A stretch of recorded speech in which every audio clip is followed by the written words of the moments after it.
também queria puxar um pouco desse gancho aí, dessa questão do preparo, né? Porque aos 34 anos, essa decididamente é a última Copa do Neymar, né? Mas a gente não pode afirmar que aos 34 será a última do Vinícius Júnior, né? Então, até na retomada do seu raciocínio, eu queria também que você fizesse um paralelo, porque o Vinícius Júnior, ele, ali no momento que ele aparece, a gente já tinha alguns problemas de comportamento do Neymar.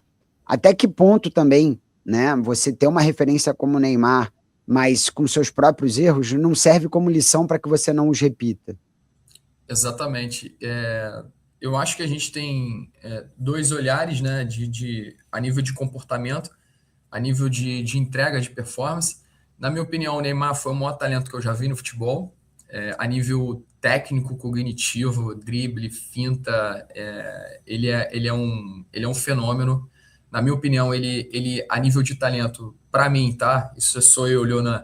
Ele é melhor que o Messi, ele é melhor que o Cristiano Ronaldo. Porém, alguns comportamentos que o Messi e o Cristiano Ronaldo tiveram fizeram com que efetivamente eles conseguiram, né, desfrutar. E aí, uma escolha do Neymar, logicamente, eles conseguiram desfrutar e conseguiram conquistar muito mais coisas dentro do processo do futebol, né?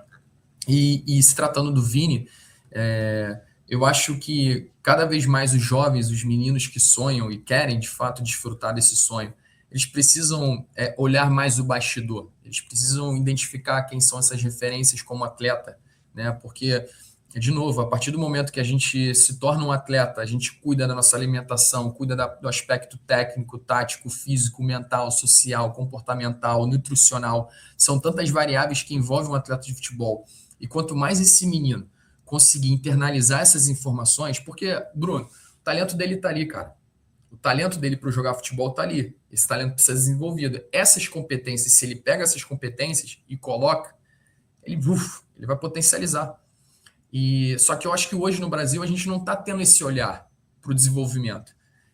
Os meninos hoje querem a curtida, o seguidor, o empresário que paga tanto, o clube que vai pagar tanto, a rede social, toda a visibilidade. Querem, e de fato o futebol hoje está assim. Hoje o menino ganha por uma perspectiva. Antigamente o jogador ganhava pelo que ele fez, né? Então o cenário mudou. Só que ao mesmo tempo controlar isso para a gente entender e fazer com que o menino olhe os bastidores e não fique olhando só o palco é muito difícil. É muito difícil justamente por conta da nossa cultura, nossa educação. Então o nosso trabalho hoje em dia é o quê? É tentar alimentar, cara, esses meninos de informação, de conteúdo, de trazer essas referências que o Vini tem a nível de ser atleta de futebol para que eles possam se conectar a isso. Para que eles possam se conectar com o nível que o Cristiano Ronaldo tem de entrega para o futebol, de performance, né, de desenvolvimento, de entregar para os meninos uma referência como o Messi, que eu acho que nunca teve. Desde os meus, eu sou da geração de 90, tenho 36 anos. Desde que eu sou pequeno, o Messi joga. Eu já sou pai e o Messi ainda está jogando. Estou vendo a Copa do Mundo, daqui a pouco a gente vai ter um jogo da Argentina. Então, assim, tentar trazer essas referências, essas informações é muito importante. Outro dia eu estava aqui no clube, né? O Flamengo se preocupa muito com isso, principalmente agora, né? O Flamengo teve, se não me engano, acho que foi ano passado, está tendo um olhar direcionado para o desenvolvimento técnico cognitivo desse atleta. E eu lembro que, acho que tem 2 semanas, 3 semanas, eu estava ali embaixo, os meninos hoje praticamente fica todo mundo assim, né, Bruno? Passando aqui o dedo, olhando o celular. A gente fica assim também. Isso não tem como a gente na contramão disso. Só que assim, eu viro para ele e falo assim: o que você está vendo aí? Ah, tô vendo aqui tal, tal, tal. Eu falei: você está seguindo ou você está vendo alguma coisa que te desenvolve? Alguma coisa que tem alguma informação para o teu desenvolvimento técnico? Ou de repente alguma jogada que algum atleta fez e isso pode de repente te gerar alguma informação para você fazer também dentro do seu treino, dentro do jogo? Tem algo que você está vendo que efetivamente transforma? A menina ficou me olhando assim. Por que, Leonardo? Porque, cara, você vai ficar perdendo tempo de vida olhando coisa que não vai agregar nada em você. Você tem ali, o que eu tenho que ver então? Tem que ver futebol, pô, consumir futebol, informação. Qual a tua posição? Ah, sou lateral. O que o lateral precisa fazer? Quais são as funções do lateral? Quais são as funções dos outros jogadores dentro do campo? O que um lateral precisa efetivamente para se tornar um jogador de futebol profissional? Quem é teu ídolo como lateral? É o Cafu? Tu já viu como é que foi a história dele? Tu já viu como é que ele conseguiu chegar no alto nível? O quanto que ele passou de desafios para que ele pudesse efetivamente conseguir entrar dentro do cenário de clube? Então, assim, a gente tentar trazer de alguma maneira as informações que conectam esse sonho.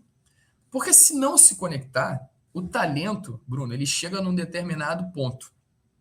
A partir desse determinado ponto, para passar dessa barreira, ele precisa de competência. Se ele não tiver, ele para, ele estabiliza. É igual a gente no mercado de trabalho. Se a gente não está se desenvolvendo, se a gente não está se capacitando, se a gente não está aprendendo, errando, acertando, isso faz parte do processo, a gente também vai ter uma hora que vai paralisar. E se a gente paralisar, não vão vir coisas novas, não vão vir novos desafios, não vão vir novas oportunidades. E o jogador não é diferente disso. E o que acontece hoje? O menino tem um primeiro obstáculo, que é o quê? Não está jogando, está no banco. Ah, o treinador não gosta de mim. Ah, o empresário não paga isso. Ah, porque a marca não contratou. Ah, porque o Flamengo tá... Gera um monte de muletas. Só que é o seguinte, eles querem, normalmente, quando eles passam por esse desafio, vou dar um exemplo simples, estão no banco. O que eles pedem? Ah, não, quero sair, quero para outro clube. Só que lá no outro clube, eles vão passar por mesmo desafio. Eles só vão dar um passo para o lado. E aí eles só vão fazer o quê? Eles vão prorrogar um obstáculo que ele precisa passar naquele momento. Ele precisa ser resiliente. Até porque estudos nos mostram que cada vez mais o atleta que chega em alto nível são os atletas que são mais resilientes. E talvez isso, se a gente for fazer um paralelo na profissão, é a mesma coisa. Os estudos mostram também da FIFA que meninos de 16 até 21 anos, no mundo, em categoria de base, com 22 anos, 86% não está mais no futebol. Então, talvez os atletas que a gente mais comunica são os atletas que não vão chegar. É a minoria que chega. É a minoria da minoria da minoria. A gente sabe que o percentual é muito baixo. Então, assim, é possível, Leonardo? É possível. Ele tem talento. Qualquer menino hoje, Flamengo aqui, principalmente, tratando do nosso clube, tem muitos meninos do Brasil inteiro que são muito talentosos. Qualquer talento aqui tem condição de chegar ao profissional. Agora, qual prateleira ele vai chegar, logicamente que a gente vai ter que ver. Mas chega por quê? Porque tem talento. Só que esse talento, ele precisa dessas competências. E se conectar, a gente vai conseguir, meu irmão, servir muitos atletas, a gente vai conseguir fazer com que muitos meninos consigam desfrutar desse sonho e principalmente, hoje no cenário do futebol brasileiro, o que os pais, o que os atletas, o que as famílias efetivamente não precisam se balizar o jogar ou não jogar, o empresário ou não empresário, a seleção de base que não foi convocado, o treinador que não gosta de mim, o empresário que não está pagando isso, o clube que não está pagando aquilo. Não se baliza por isso, se baliza por uma linha de desenvolvimento. Desenvolvimento é o quê? Desenvolvimento técnico, tático, físico, mental, nutricional, social, comportamental, para que eles efetivamente consigam desfrutar desse sonho e buscar essas referências aí como Vinícius Júnior, Cristiano Ronaldo, Messi, vários atletas que efetivamente são muito talentosos e que têm um comportamento muito alto. E aí, cara, esse match não tem como dar errado. Algumas coisas aqui que você falou tem o DNA do nosso canal, cara. E primeiro, assim, eu acho que numa resenha aí de bar, cara, super tranquilo a gente falar do Ronaldinho Gaúcho, falar do próprio Ronaldo, Adriano. Né? Adriano, cara, tudo bem, mas dentro de um canal que a gente fala sobre a indústria do esporte, a gente banalizou muito a questão da resiliência, né? Então, quando a gente tem um Ronaldinho Gaúcho num prime, um Neymar, né, no seu primeiro terço aí de carreira, e a gente projeta isso para uma discussão em que a gente teve dois atletas performando no seu prime, ainda que o seu teto possa ser um pouco menor do que desses outros talentos que a gente falou, né? Mas Messi e Cristiano Ronaldo, eles ficam nos dois maiores clubes da Espanha e um dos top 10 aí do mundo por 14 anos ininterruptos, né? Então, eu convido a todo mundo que se contamina pela discussão do futebol a assistir o documentário do Rafael Nadal. Eu, de fato, fiquei assustado porque eu não tinha ideia, e aí a gente está falando de 20 anos de carreira, né?